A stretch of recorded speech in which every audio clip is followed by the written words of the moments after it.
안녕하세요. 홍양표 박사입니다. 지난 시간에 창의성과 유연성이 만들어지기 위해서 어떻게 해야 되느냐라고 하는 이야기를 나눠봤죠. 이번 시간부터는 한번 실제 사례를 가지고 해보겠습니다.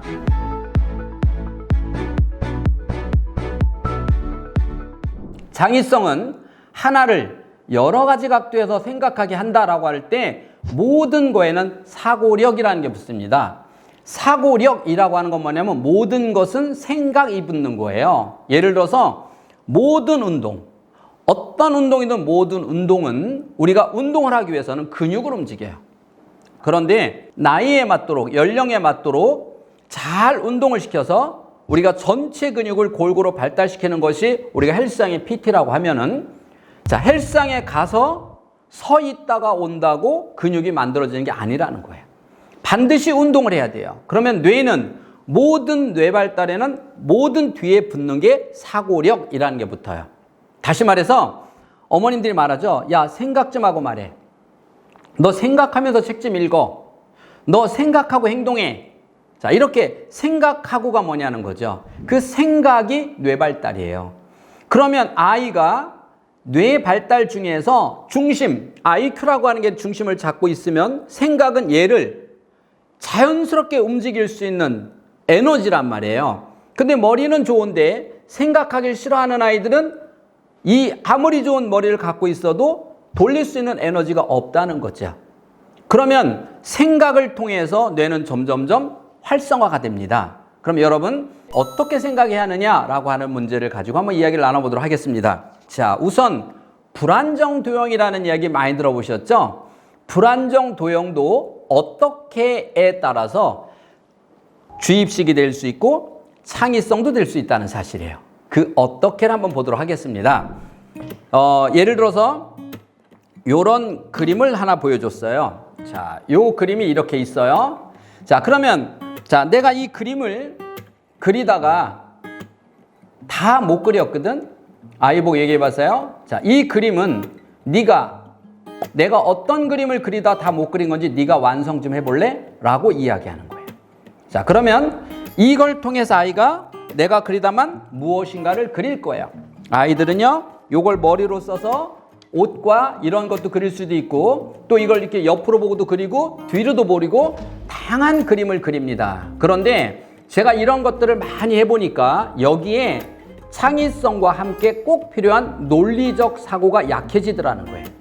그래서 여기서 논리적 사고, 우뇌만 너무 활성화시키면 엉뚱한 아이가 되기 때문에 논리적 사고를 준 거예요. 예를 들어서 아무것도 아닌 것 같은데 여기에 개구리 한 마리를 줬어요. 그리고 이 안에 제가 스토리를 넣습니다.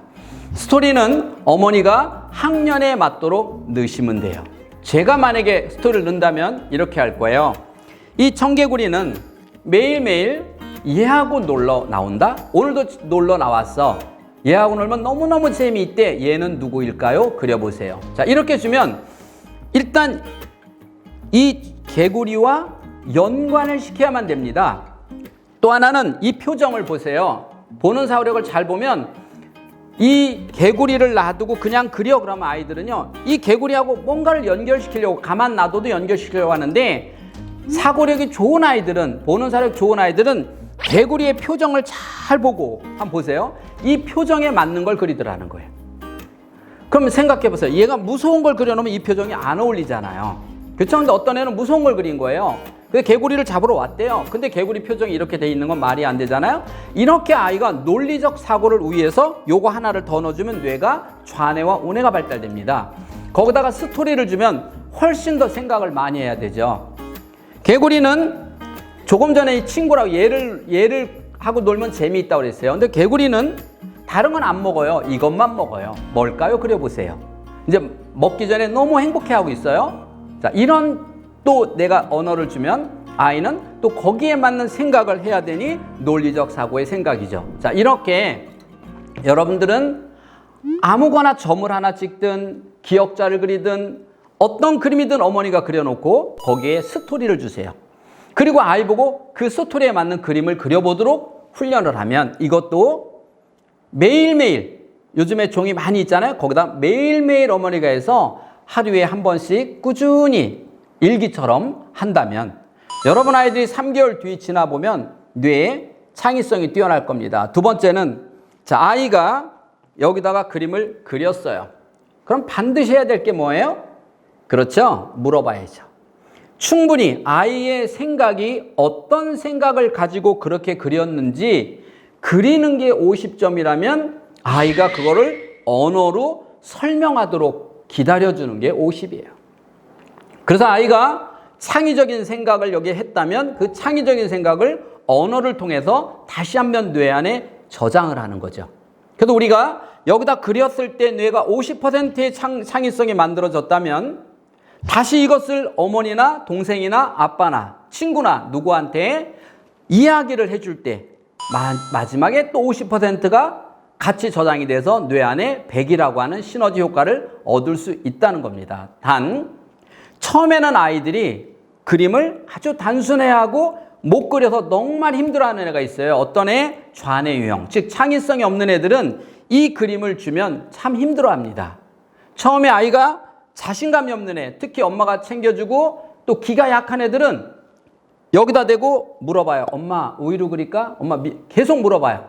이렇게 어머니에게 자신 있게 그리지 못하고 물어보는 아이들. 자, 이런 아이들은 또 어떤 애들일까요? 아, 그동안 내가 아이를 너무 아이 스스로 생각하고 실천하는 기회를 못 줬구나. 반성하셔야 되는 거죠. 이 그림 하나로 아이가 생각하고 있다가 또 어떤 애는 자, 이 개구리가 맛있는 거야 그려봐. 그러면 생각나고 막 그리고 끝. 이런 애도 있어요. 어떤 애는 한참을 고민하고 생각하면서 그리는 애도 있어요.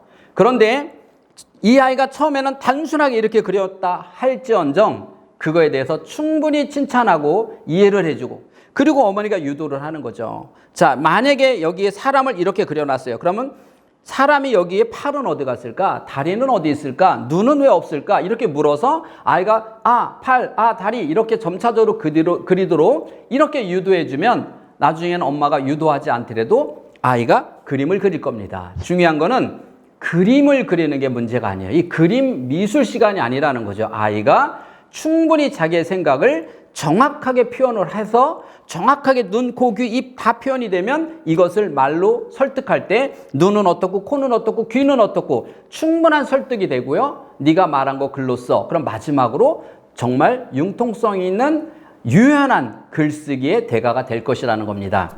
여러분 어때요? 한번 오늘 온 가족이 함께 같은 그림을 그려서 아빠는 어떤 그림이 나오는지 우리 큰아이는 어떤 그림이 나오는지 작은 애는 어떤 그림이 나오는지 나는 어떤 그림이 나오는지 궁금하지 않으세요? 한번 그려보고 그것이 어떤 건지 각자 자기 생각을 이야기해보는 시간을 가져본다면 정말 뜻깊은 저녁 시간이 되지 않을까 생각합니다. 오늘 첫째 시간에 불안정 도형에 대한 이야기를 해봤습니다. 혹시 여러분 궁금하시고 하시다가 힘든 사항이 있으면 언제든 댓글 주세요. 제가 명쾌하게 답드리도록 하겠습니다. 지금까지 인간 수업의 홍양표 박사였습니다. 감사합니다.